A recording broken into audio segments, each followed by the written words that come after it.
Good morning, good afternoon, good evening, whatever it is, wherever you're at.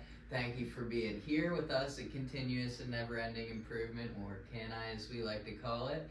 It's our first of the year in 2025. We're excited about that. But yeah, give us a like, comment, subscribe, help us share the podcast and spread the message there if you wouldn't mind. But other than that, I'm going to go ahead and pass it to my co-hosts here, Samantha White and Olivia White, who got the scoop for us today. Yeah, so I think with this being our first episode of the new year, kind of sticking with that trend, wanted to start off with a general question about New Year's.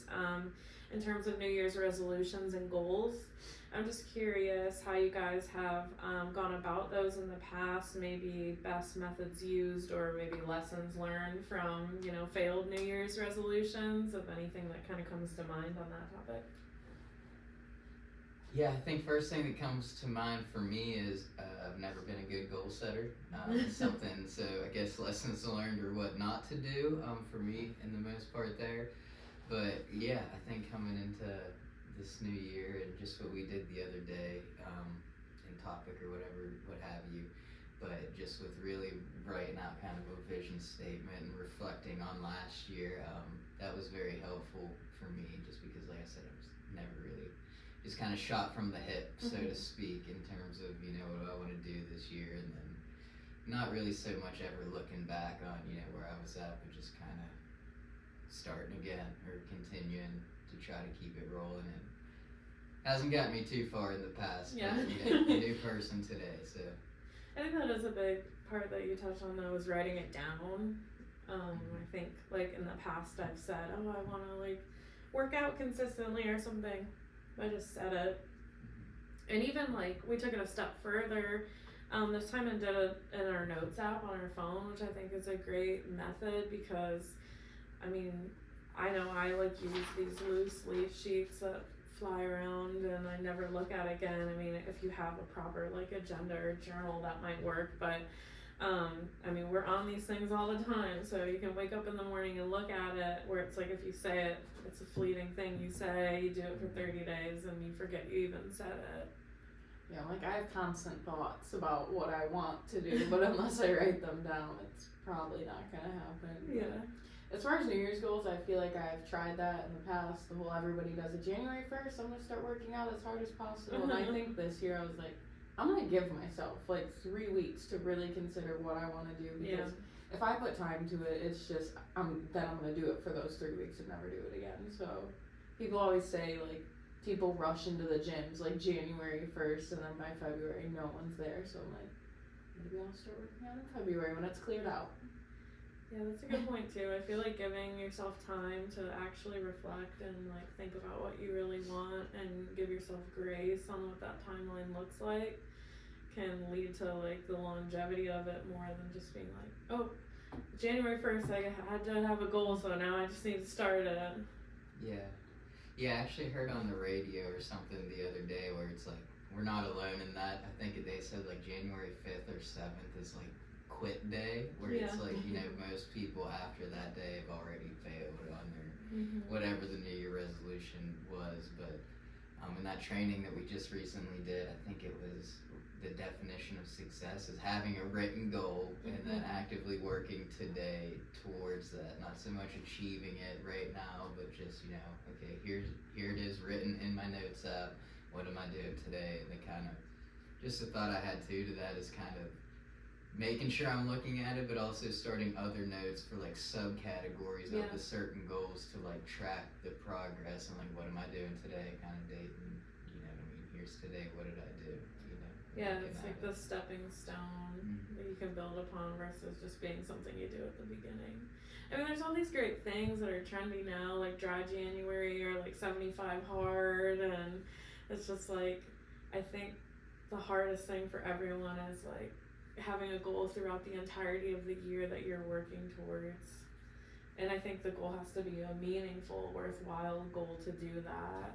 Not just something external to working out only, something you want to achieve in relationships or career or have for yourself that you can have for a long time. Yeah, it's like I don't want to just like throw a goal down and then be like, oh, I'm working towards it, because it's like you said, I have no steps planned, I have no measurements. Like I actually want to take time and figure out how I can achieve this goal, not just be like, this is what I'm gonna do this year. Yeah.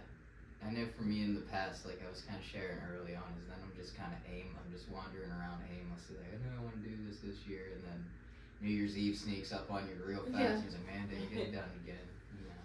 But Yeah, we're always waiting for the right time. Like there's so many times where there's something I want to start on a Wednesday, and I'm like, yeah, it's the middle of the week, we'll do it Monday. Monday was a long day. Can't do it Tuesday, gotta wait till next Monday. Like, I think on self-reflection, it is nice though to reflect on an entire year because it helps you really zoom out and look big picture. I think daily self-reflection is important, but I think there is like a big importance and significance of looking at the entirety of a year. So I don't know, I'm curious on your guys' thoughts on that, like maybe the differences and what you kind of came to your mind that stood out looking at like a longer time span when you were reflecting.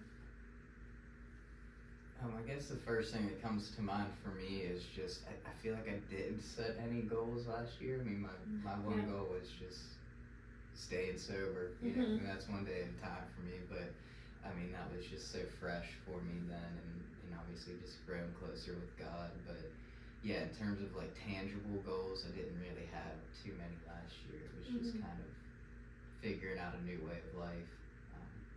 And this year it was interesting to look back and be like, okay, you know, got closer in those aspects. It was like, again, not a tangible goal, but like looking back and say, okay, I did some important personal work there to where now this year I can actually sit down, write out some goals and work towards them.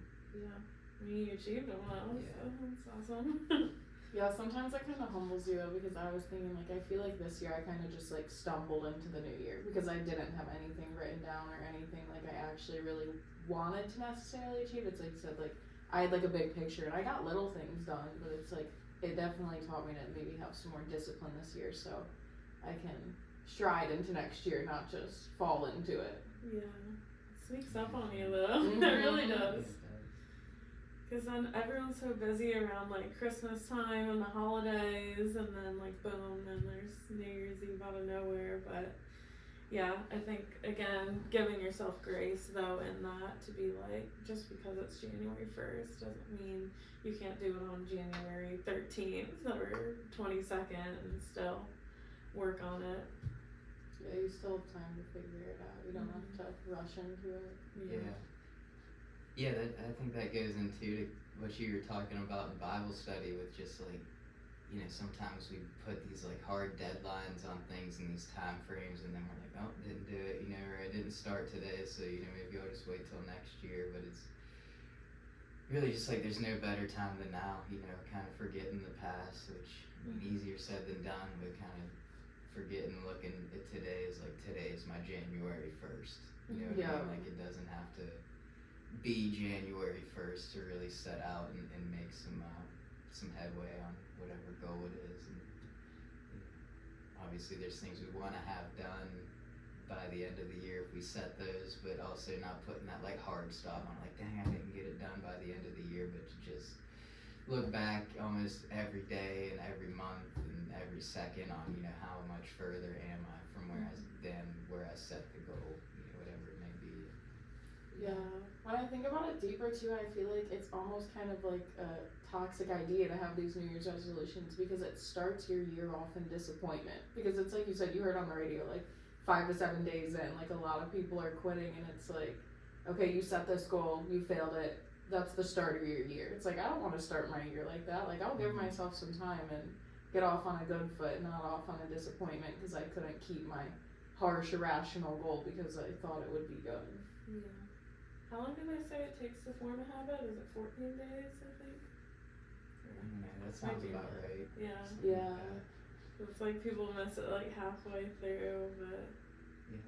That's a great point too though, just because I mean, as we're thinking about it, like, yeah, I agree 100% in terms of like, it's almost a toxic thing to do to set these New Year's resolutions when I don't know how ready I was to begin it. So it's almost like the thought that came to my mind was like, I'm gonna set next year's New Year's resolution this year, you know, and like work towards preparing myself to actually be able to start it next year. And you know, maybe I mean, maybe it'll start a little bit sooner than that if I'm actually, you know, working on the discipline, like you said. But yeah, to kind of like set it out ahead of time, like almost the next 2-3 year resolutions rather than like, this is what I want to do this year right now, and then I wasn't actually ready to start it. There was the little steps and, you know, the personal grit that I had to do before I was ready to start it that I just kind of gung-ho. So yep, new year, new me, let's get after it, you know, and I wasn't actually ready to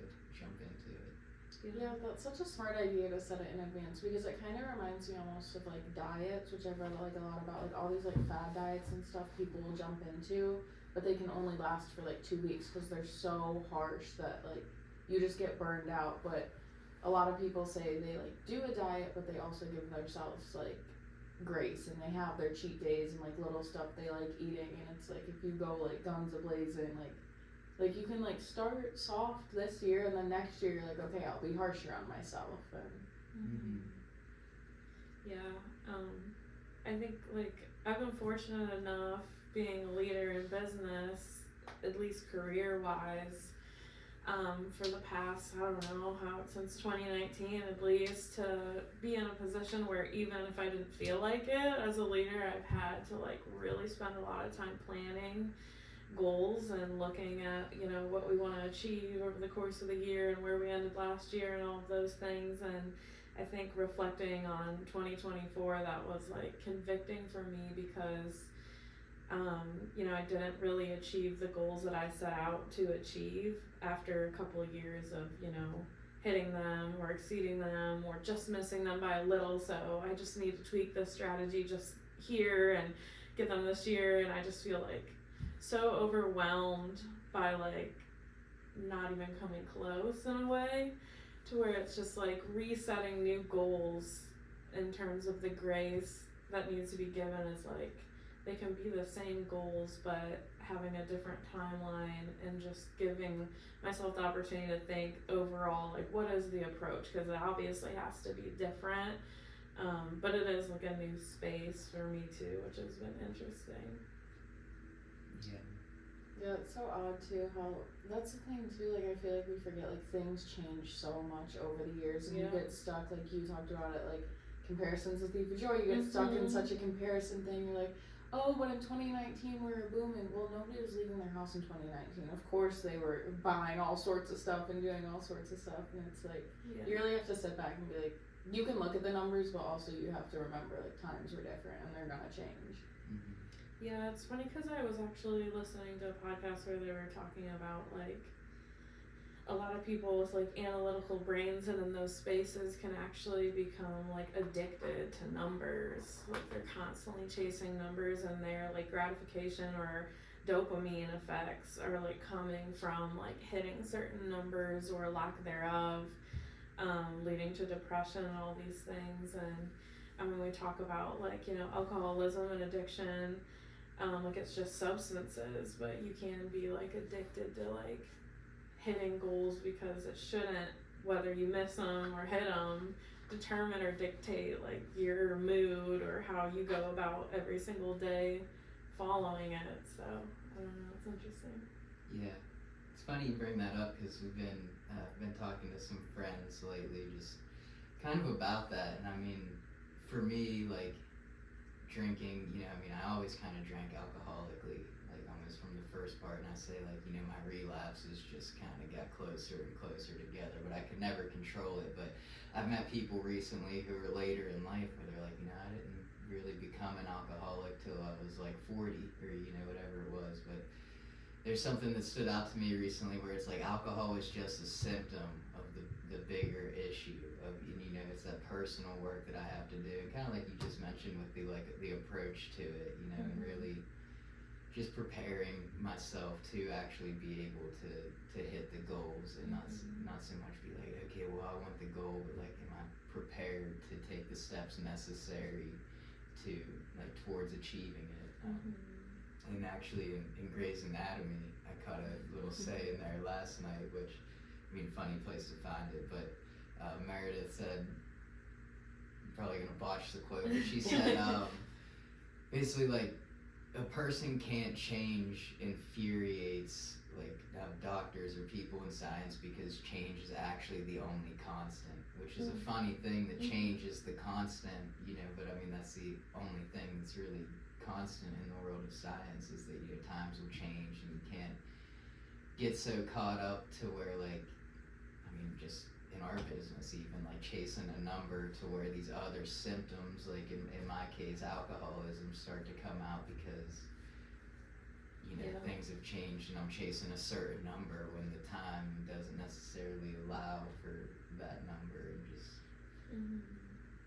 I guess, kind of focusing on what success really is in there. It's not always the same amount of sales or the same number or that, but just perseverance being it. Yeah, that's funny that you say that, because I was thinking, like, as the times have changed, the temptation to like almost measure our success, there's so many different ways now than there used to be, especially with like views, whether you are doing podcasts or social media, or even just in marketing with clicks and like impressions. And these are like terminology that's just arose over the past like couple of years, where it's like, I think back like, oh, how nice would it be in simpler times if we grew up in the 60s, there was nothing online, no one could know, like, you're only tracking like a couple things, versus now there's hundreds, thousands of ways you can track and measure success, you know, which can be used as a tool to grow it, but also can lead to disappointment and depression and all kinds of different things.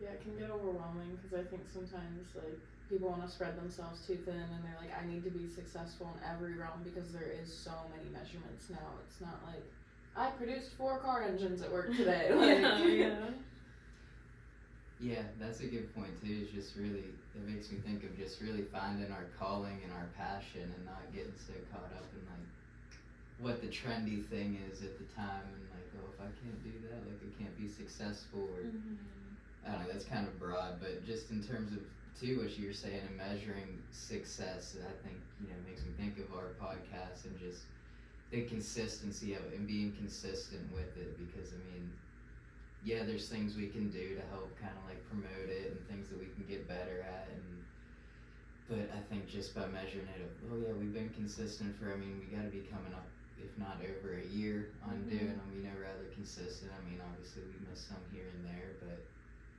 because we get a lot of views on the reels, but if we only went through like, well, that one's not successful because we didn't get X amount of views, and or if we're not posting reels, then it's not going to get out there. When it's really just staying consistent, and I mean, what we get from it, and having the passion to do it, rather than, yeah, how many people are watching. You know, it just goes back to, if we can reach one person, I mean, hey, it's a good episode, you know, and not.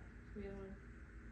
I think, like, in terms of that, if you find what you're passionate in, then you're open to, like, learning the new information to be able to change. Like, even with the Meredith Grey reference, it's like in the medical field, like, if you're really passionate about a certain specialty, you're gonna research and learn all the updates and new things that are coming with science. Same thing with, like, podcasting on social media. It's like TikTok's going away, but people have to adapt and learn what's going to be the next and new thing. If you're actually passionate about it, you'll figure it out and be successful there. It's just going to take a pivot.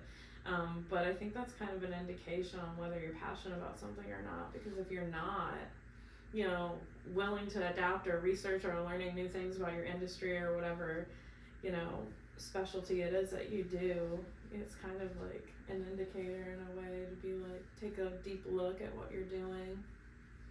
Yeah, it's like, are you truly enjoying it if you're not willing to get out of your own way? I mean, there's a lot of like older people in sales specifically, like, that won't change their ways and won't listen to younger people because they're like, I know best. But I mean, you have to be open if you truly do feel like you get passion from it. Yeah, that just makes me think too, kind of the flip side of that, I guess, would be like, think we can be passionate about something and kind of get burnt out from it, not being afraid to like have a hard reset or kind of step back from it to rediscover the passion for it rather than like I have to do it, you know, and get caught up in like the ritual or like habituality of it. I don't know if that's a word, but it should be. Like the habituality of it, like well for instance, that every Wednesday we do it to when, you know, not being afraid to kind of, well, let's take a break from it this week if we need to and really find, you know, recenter and find what the passion is and, you know, what direction we want to take it. And that goes into a lot of things where we get so caught up in life and just hitting that goal that sometimes, you know, we don't take the break to really find what step is next. We just keep taking the same step rather than, you know, maybe taking time to look at the other paths we have for the same thing. Your mind gets so clouded too on finding those new paths when you're stuck in your routine. Like it's almost kind of like your tunnel vision when you're going through the motions and like new things can come to you. You're like, I know what I'm doing. This has always worked. It's still going to work. And it's like we always talk about like that's gonna drive you insane because at some point it's not going to work and you need to step back and be like, whoa, hold on. Yeah, I mean that's bound to happen, and like the flame will burn out and it needs to be relit. Which kind of like another question I had is like everyone gets super excited about change, even though it's the hardest thing we have to do, and we resist it. Once you decide I want to make a change, you're really excited initially, and then that happens, and it's like I'm just wondering like why and how to change it, because like resetting can be easier said than done because you can go for an extended period of time and not even realize you need a reset. So I don't know. Yeah, I think that goes too into just because like you said, change is the hardest thing that we have to do, and I think just working on the willingness to change and keeping an open mind for certain things helps a lot, just because you don't get, I mean, it's good to have that framework, but when you become like a slave to the framework of, you know, whatever it is that you build, that's when, like you said, you get that tunnel vision, and it's like you're almost scared to stray away from it or try something new and really let it evolve. What has like gotten you guys in that sense to like open your mind? Because I'm curious if it's been other people, you know how like one person tells you something and it takes like the third person to tell you it for you to change, or maybe self-reflection, I don't know. A lot of times it's been me, which then I feel bad because people have their I told you so moment, because like 3 people can tell me, but it finally takes me being like, they were right, yeah, I gotta change something. But also once you start removing the excuses, like there's so many days at work where you may be like watching the clock, but you're like, it's because I have this going on later, it's because I don't feel good today. Like no, it's because you're going through the motions and you need to admit that to yourself.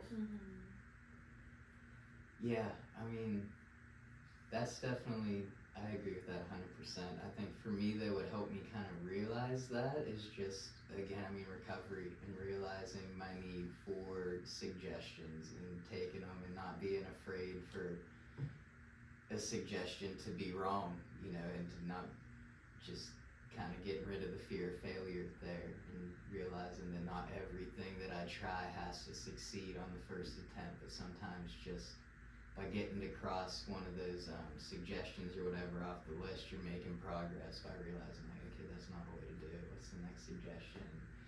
Not realizing, in a funny way, what came to mind is like, you don't have all the answers, Sway, you know, and like, but none of us have all the answers, and that's why I think when we get stuck in that, like, now I know the vision I have, and I know what I want it to be, and I don't want to hear anybody else's vision on it. That is more detrimental than it helps us, which probably sounds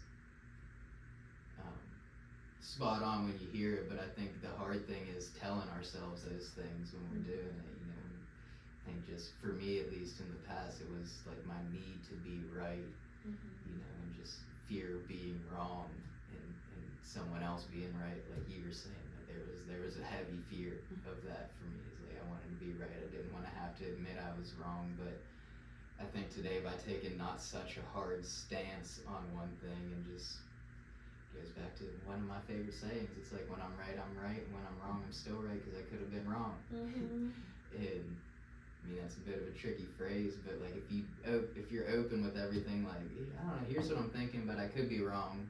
Then you're always right in a sense because you're open to being wrong, just from the jump.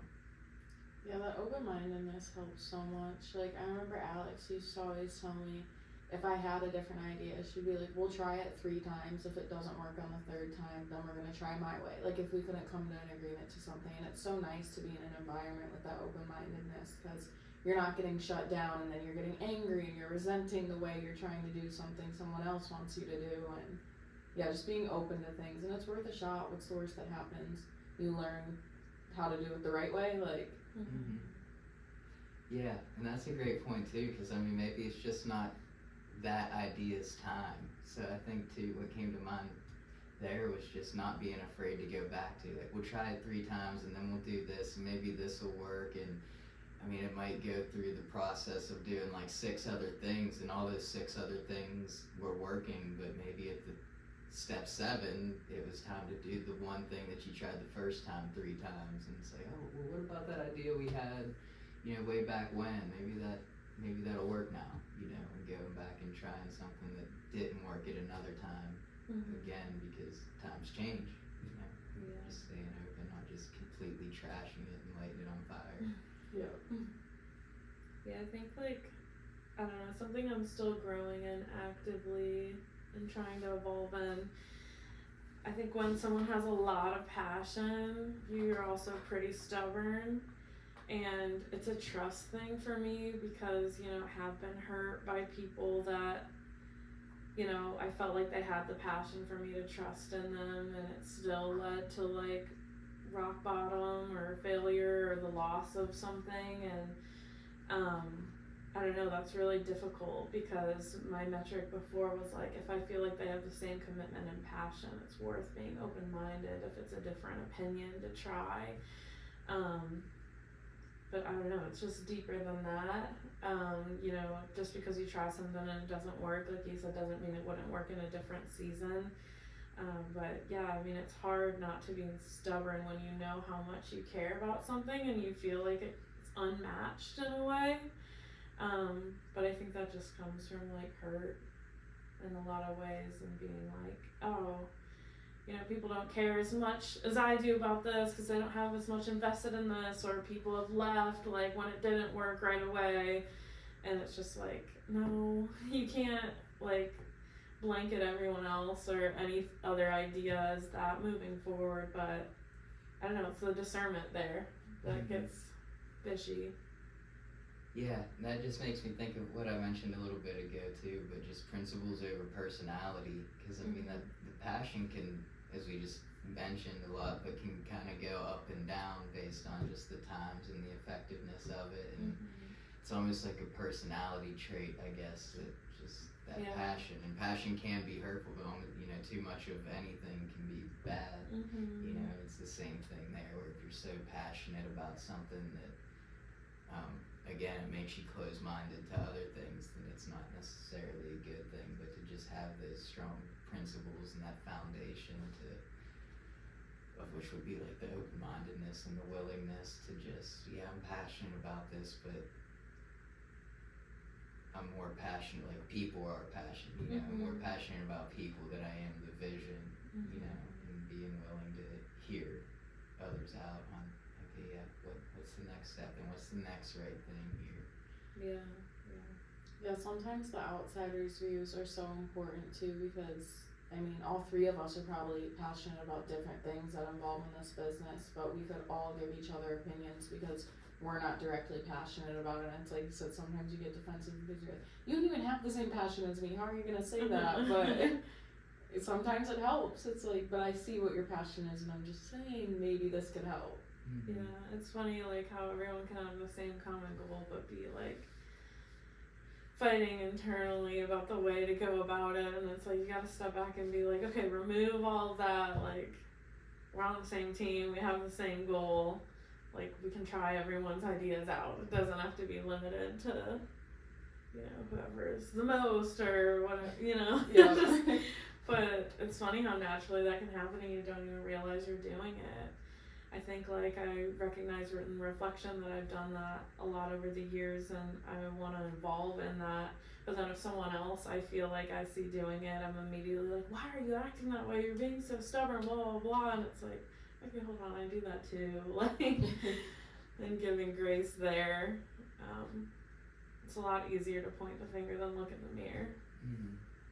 Yeah, and I think that goes back to why what we touched on, just self-reflection is so important in that realm, just to be like, okay, am I seeking to understand, or am I trying to make everybody understand where I'm coming from, and just kind of accepting responsibility to the thing. Like if we're passionate about something, maybe that's our calling and we're supposed to be passionate about that, and not necessarily make everybody else be just as passionate about it as we are, but it's like really finding just a way to mesh everybody's passion, and kind of make it like a nice stew.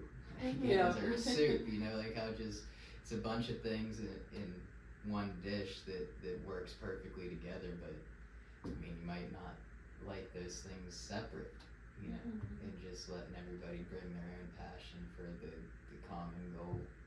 Yeah. So yeah, you have to take the weight off of, I just want to get my point across. What did you gain? I mean, you didn't learn anything, you didn't grow, you kind of set back actually, because you forced that person to see it from your point of view. If you would have just listened, you probably would have gained a lot more. And I've been there multiple times. I'm like, I just want them to know how I feel. I just want to get my point across to them. And then I'm like, okay, was it worth it? Like, how did that help me at all? Yeah. Jalen's not here with us right now, but something good about him is that he struggles sometimes, I think, with like comparing other people's like willingness or level of like giving towards something, and then it'll be like, oh, I'm getting treated unfair, I'm held to a higher standard, and it's like, well, you can look at it that way, or you can look at it like, I'm called to a higher standard, and like that's a blessing. Like if everyone was as good as you are at this thing, like nobody would be great. And yeah, I think that's important too, is it can feel like a burden when you're called to do something, or it could feel like a blessing depending on how you look at it. And when you start comparing yourself to the people next to you is when it gets dangerous, versus you and your journey. Yeah, that can get hard, but there's always like a blessing in that. Like the pressure is a good thing. Yeah, and that's a great point too, because I mean, again, just seeking to understand rather than trying to force people to understand where we're at is, I mean, we don't always really ever know what season somebody's in, you know what I mean, in terms of, just what they're able to give at that time, so it's not hurtful to their well-being and things of that nature. But it's hard to see, but when we really just know our commitment to it and kind of go from there, like this is my commitment to, this is where I'm at right now, and kind of just have compassion in the other sense of, not looking at the right now, but where someone is, where they could be, where they want to be, and just what they have to do right now. It's not as black and white all the time, it's just, it's not always an assembly line, I guess, of just like, well, okay, take this, put this part here, put it together, and then it's all made. Sometimes there's, as we were talking about earlier, like there's my time, there's actual time, and then there's God's time, and sometimes people are just in a different space where they need to take some time to be able to find, as we were just talking, that passion and that level of commitment. Yeah, it's easy to get impatient when you're only focused on your timing, but having faith that it's gonna happen regardless is pretty freeing in that sense. Absolutely. As far as self-reflection, I had a couple of questions. I really wanted to focus on self-care and habits, because I think part of self-reflection gets like buried with that sometimes. It's so much goals, accomplishments, regrets, but as far as self-care, what are some habits you think you did last year that helped you out a lot, and would you like to, well, if they were good, would you like to carry them into the new year? That's a good question. I think for me, it was was kind of like we were just talking about, was, you know, taking like a beat, you know, and not being afraid to kind of step back. And I mean, early on, you may remember, but like I was kind of like you were just talking about with Jalen, you know, I was very committed, and you know, to me it was simple, like show up every day, just do this, and you'll get where you want to be. But I saw that kind of burn me out, and today it's just not being afraid to be like, yeah, that's not going anywhere, you know what I mean? Sometimes I need to take a day for self-reflection and kind of understand where I'm at so that I'm able to do it to the fullest. And some days I have to just lean in and trust that I'll get through it. But it's a tricky thing, because again, it's all about balance and not straying too far one way or the other. But yeah, I think just really not being afraid to take some time for myself, and you know, to just spend with my higher power and God, and really understand where I'm at, and not try to force things anymore. Yeah, I think like, I mean, maybe not a habit or routine, but in terms of something that's helped me with self-care and healing, is that I think I've opened up with a lot more people this past year. I think before I could be really vulnerable, but it was normally with like one or two people, which can lead to disappointment, because you know, people will disappoint us. But I think this year I did a good job of scattering my vulnerability. I mean, specifically with you two, like I've gotten a lot closer with you as a sister and opened up with you about things. And I mean, I've opened up with you about different struggles that I've had, where in the past I'm like, oh, I need to shield Jake from any issues that are happening, where now it's like, no, I mean, it's a good, like, you know, ear and sounding board to talk to. And it's been really freeing, because it's like, if one person, and it's not fair to like myself or the other person if you're only telling one person everything. And I feel like I've recognized that lead to a lot of growth and give me space where it's like, if this person can't handle this right now because they're dealing with their own things, or, you know, I can go to someone else and, you know, have different perspectives. So that's been really helpful. And I mean, I hope this year, you know, a goal of mine is to grow in relationships, not just like one or two specific ones, but anyone that I encounter in my life, to like be open-minded, to find moments to be vulnerable in them. Yeah, that's a great point, because I mean, one thing too that I practiced last year, and it's still an ongoing thing, it's difficult, but it's just honesty. I mean, for a long time in my life, I was not honest with myself, and that led to just lying becoming a habit. And like you said, even just, not even that, but like something that I had a revelation on today, like while I was reading, was just tell the whole truth and nothing but the truth.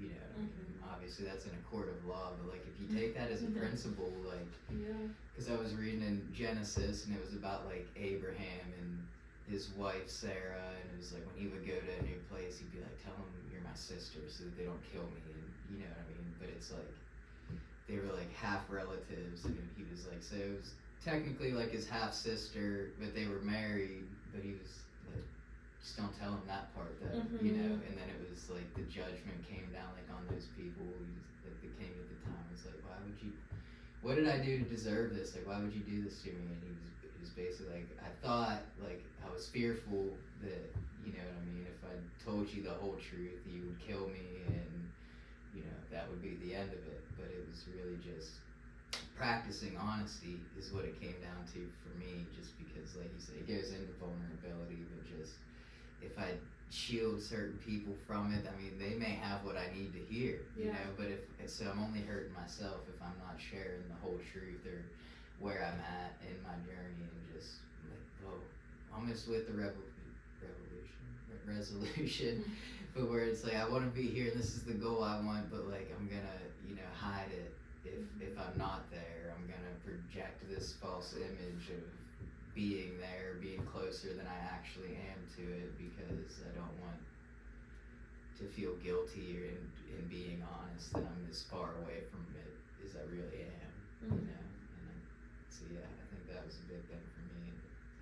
It's, I shared last night in my group, just like because we were talking a little bit about it, and it was just like, yeah, I mean, it's something that comes up now. It's like, even when I was playing Yahtzee, I was like, I'd have my little scorecard, and I'd be like, oh, I could change that number, and like, because I had a better roll the next time, and I was like, it's those little things too, and just being honest with myself and keeping the habit of honesty of like, no, I can't do that because that's lying, whether I say it or not, and they know or not, like, God knows what I did, and scratching out that number, and it seems something small, but it's the snowball effect of lying becoming a habit again. You lie about small things, and then think your guard gets let down to just lie about something bigger without even realizing it, because there might not be something big to lie about there, but if I keep doing the small stuff, when something big comes up, be like, when really it's just that honesty is good for relationships, and the fear of being honest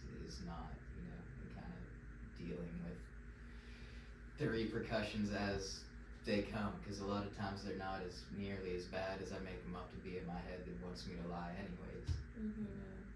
Yeah, no, I think like when you just have like one, or what you said was so true, because if you have like a couple of people you tell everything to except this part, like you're not even being honest with yourself at a certain point, and you start to believe it's not even, I mean, like, you're not telling the whole truth, so you're not necessarily lying, and you negotiate in your head, and it's just like, this past year with me kind of scattering my vulnerability with different people has been helpful though, because I can talk to this person about this thing and this person about this thing, and when I told this person about this, they didn't react half as bad as they thought, so now I can carry that over here, and it's like building it slowly, where it's like, I don't feel this overwhelming weight to tell everybody everything, but like in a safe space where like I can add to, I'm building towards, and that has been really helpful.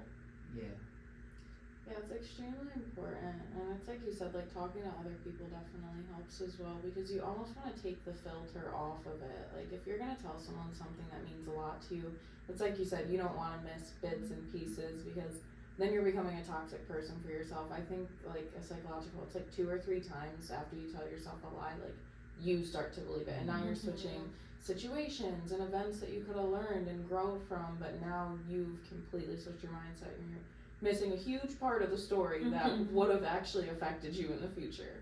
Yeah, that's a great point, because like I said, I mean, I wasn't able to be honest with myself for a long time, and I think that goes into what you're saying too, is, I mean, yeah, I have like a support group that I go to now, and then I'm able to like be vulnerable with first, but that isn't so that I can then project a false image or false projection to everybody else that I don't want to be vulnerable with. It's so that I'm more comfortable, and I've already dealt with it on this scale, to be honest with, people that I may not just go to for advice or for counseling, but to just like, hey, here's where I'm at, and to not, because that's again a form of lying for me, at least, is, I'll go tell these people this so that I can be honest with them, but then it's so that I can hide it from this group of people, and that's, for me at least, just like you said, being vulnerable, being able to be vulnerable in terms of with everybody, and not being afraid of, well, that might open me up to just being hurt or whatever, but it's like, as long as I stay connected, like with the tree by the water, as long as I stay connected to the source, like I'm guarding my heart in that sense. And it's like, sometimes, to go back to Bible study, sometimes the revelation comes after the breaking. And by not being vulnerable in this, maybe I'm just afraid of the breaking, and then the revelation comes. Yeah, that's huge. I think like it's easier to like share your testimony or be vulnerable and open with people you might not know that well in like a support system or group or friends or someone you even just met. It's like really hard to be fully transparent and vulnerable with like family, I think too, because they've known you your entire life, and you can hope and pray they're probably going to know you for the rest of your entire life too. But if someone just knows you for the sliver, it's like, okay, I'll tell them this part, and it's growing in that and being honest with yourself first, and then taking steps towards, sharing your whole truth. Yeah, removing that fear of like they're gonna judge me for who I am as a person because they know me for this. Like there's so many things I would tell a therapist that I probably wouldn't tell the people that are closest to me, which is so sad because they're the people closest to you. They love you. They're not gonna change their opinion on you because you had a bad day or this bad thing happened to you. And it's like it really makes you question who is around you though, because it's if you really feel that way about telling them something, maybe you shouldn't be that close to them. Mm-hmm. And I think sometimes it's just the fear though, because they might be the right people and react exactly in a loving, caring, compassionate way, but you're so afraid of like how they'd view you or what the relationship would look like moving forward, to where it's like no point in being scared. They're gonna accept you or help you with that or not. Yeah, it's a quick, easy way to weed the people out that aren't the best for you though, because some people will shock you because they're scared and react greatly, and some people will have a horrible reaction. There's your answer. Like, quick, easy way to find it. You just removed a lot of pain that you didn't have to go through. Yeah, and I think it's a great point in terms of just like sharing. There's some people that I share things with first, you know what I mean? Because, I mean, that's, maybe they just have the best credentials to deal with it, that's not, and then that's not to say I'm just gonna get on a bullhorn and go around and tell my business to everybody, but when it comes up and, maybe I'm called to share my testimony here, I've already talked about it with someone, so, maybe sharing that hard thing will help somebody who's also dealing with something similar. But I think too, what came to mind is just, if I'm always picking like the certain people in my life that I go to things with, I probably have a good idea of, like you said, how they'll react to it, and I'm almost like choosing how I want to be reacted to, in that when maybe telling somebody something hard that I did just meet, who God placed in my life for that reason, they're not in a harsh way, but they don't care as much about my feelings to tell me the hard thing as someone who I'm more close with that is more afraid, as we were just talking about, fear is more afraid to tell me something because they don't want to hurt my feelings, or they know my whole story and they're like, well, if I tell them this, maybe they'll do X, Y, and Z. But just, I think that really just comes down to is making me realize to trust in our higher power. And like you shared earlier, like I thank people in my life, but it's like thanking God for those people and trusting that He can work through anybody, and just being vulnerable and not being afraid to say much what I'm gonna be told, and not guarding my heart in the sense that I don't want to be hurt, but knowing that through that hurt comes, and through that breaking comes the revelation, and just kind of trusting what feedback I get. You guys have any specific habits or like practices that you want to leave behind in 2024? You're like, I don't want to be doing that this year. Probably like not getting up as early as I'd like. I just want to have more of a routine. I think my lack of routine is what I want to leave behind. I don't want to like become, I guess, like a slave to my routine and give myself grace in it, but I do think I could add some more discipline into my day-to-day that would allow me to have time to do certain things that it's easier to procrastinate on when I didn't even plan the time to begin with to do those things. Yeah, I think for me, I mean, I definitely like to get up earlier. I was for a while, and that's something that I'm beating myself up on a little bit. It's just why I've been getting up, but I think it just goes back to like a good sleep routine and all that. But the big thing that I want to leave behind, it's funny you asked that, because I think my resolution for next year is leaving the vape behind, because that was one thing, I'm always like, well, tomorrow I'll quit, or this will be my last pack, instead of just having this conversation, I've realized, like, if I take this year to prepare myself to be able to quit, like, hopefully I'll quit before January 1st, but like, if I spend this year preparing for that to be my resolution next year, then I'll be more equipped to say, okay, I'm leaving it behind. Yeah, that's But smart. that's one thing that I would like to give up sooner rather than later. But A lot easier to ease your way into stopping bad habits than coming to a complete stop. But yeah, I can agree. Definitely want to get a better routine, and in it comes just everything that makes for you to be a healthier, better person. Like I want to eat better. I want to start working out more, but I think I've learned from this conversation too that it's going to be slow steps. Like maybe starting with going on a walk every day, not a full 2-hour intense workout and only eating chicken and rice. So I think I have some sitting down to do and planning out how I want to get there.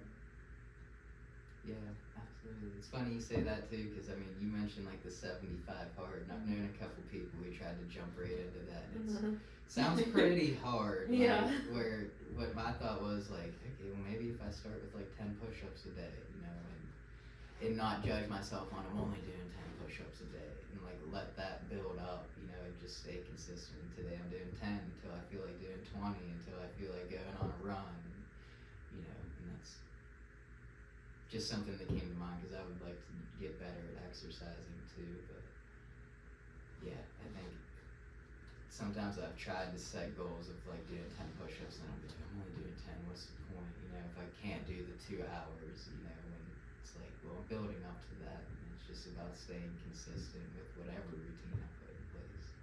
Yeah, it's a lot easier to add to something instead of removing stuff, because then once again you're disappointing yourself. So yeah, easing into it, you can always add more steps, but you don't want to go guns blazing and then start removing stuff because it's not working. Yeah, 75 hard has always sounded like 75 almost impossible to me, because like if you do all of it, because it's like drinking a gallon of water, all the workouts, and then it's like reading, there's like every aspect in it if you do the full 75 hard. So it's like you can do 75 hard with like 1 or 2 things, and then build upon it after that for the next 75 days. Yeah, it's like I forget to do my daily stuff in my life if I did 75 hard, because I'd be pulling it up and being like, what am I forgetting to? Because I'm not used to it. Like, that's not going to work. Yeah, that's a great point too, because I know some of the people were like, well, I'm just doing this through it the first time. Where it's like you don't have to do the full thing in one go unless, I mean, maybe, you know, you've already been disciplined and like I work out every day, I read every day, then it's like I want to really push myself. But to just pick one thing out of them, I'm going to do this for 75 days, and then the next 75 days I'll add this, and when I think about it, that kind of adds up almost to a full year if you add like, okay, I'm going to start with just drinking a gallon of water a day, and then after that one I'll drink a gallon of water and read every day, and then that's a cool way to go about it. Yeah, it reminds me, like, if you're gonna like memorize a script, you don't just look at it once and you're like, okay, now I'm gonna go say it. Like, you take it step by step, and I think we need to apply that a lot more in our lives. I think as human, we think we're superhuman sometimes, and that's not the case at all. So yeah, I think, like, I've seen some people that I don't know personally, but online, that have done like the full 75 hard, and when they're done, they're like, and they actually do it, but they're like, I'm never doing that again. And it's like, well, maybe if you did it like a little less extreme, you'd be like, actually, this is a habit I want to do for the rest of the year. Yeah, it's a nice trial and error, because then your mind is just like tainted on all of it, and you're like, I don't want to drink a gallon of water, I don't want to read, like, no, you don't like any of these things. Torture. That's definitely never been something that I was like, I want to give that a shot. Even just the one that I have, like the V shirt on the guy that's always on Instagram, and I've gotten like a month through it and then 2 months through it, and I've never like done the full thing, and that's what I've been thinking about recently. Why I want to get up earlier is like I want to do, especially with the wedding come up, like I want to do it like twice all the way through, or even just once all the way through, which that's a good example. I've been telling myself like I want to do it because it's a 3-month program, so I was like, I'll have time to do it like twice. And it's like, maybe if I just do it once, and then I'll see if I'm going to do it again, because they're only like 20-minute workouts, so it's nothing crazy, but it's just staying in the habit of doing it.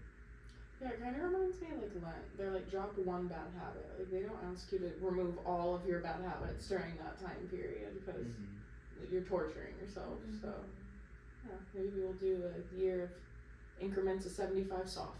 Yeah, 75 soft. Start there. That's funny. Kind of just builds up. Because that's a good point too, is just creating that think that creates the habit of letting things go.